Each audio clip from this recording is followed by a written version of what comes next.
What's the smartest decision you've ever made in your life? When I was 19, I made the smartest decision of my life. I was sitting in the break room of a fast food place on my 10-minute lunch break, eating stale fries and watching grease drip off my shirt. I just finished a 12-hour double shift, second one that week. My manager, who was only 2 years older than me, had just yelled at me for giving a customer an extra packet of ketchup. That was when it clicked. I was either going to die in this place or get out and do something that scared the hell out of me. I quit on the spot. I walked out mid-shift, tossed my hat in the trash can next to the mop sink, and left my name tag on the counter. I didn't even go back for my backpack. I walked straight out into the parking lot, lit a cigarette with shaking hands, and sat on the curb watching the rain start. My phone buzzed every 10 seconds, text from my boss, a missed call from my mom.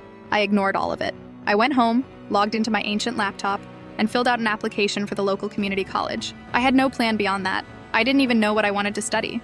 All I knew was I couldn't keep smelling like fryer oil and hate every morning I woke up. I picked English as my major, mostly because I liked reading and writing stories when I was a kid. I figured it was the only thing I hadn't grown to hate yet. The first semester was rough. I was broke, borrowing textbooks, eating ramen, using bus passes because I sold my car for tuition. But every class made me feel like my brain was waking up again. I remembered what it was like to feel good at something. Second year, I got an internship with the college newspaper. Third year, I transferred to a state university with a small scholarship. I was still working part-time, janitor work, mostly, but it was different. I'd clock out tired, but not bitter. My roommates were broke too, but we made it work. Shared rent, cheap beer, all-night study sessions before exams. By the time I graduated, I had a portfolio of published articles and a summer job lined up at a local news station helping with scripts. That turned into a full-time job in digital media. And now, years later, I work in communications for a nonprofit that actually helps people. I make more than enough to cover rent, support my mom, and take a vacation once in a while.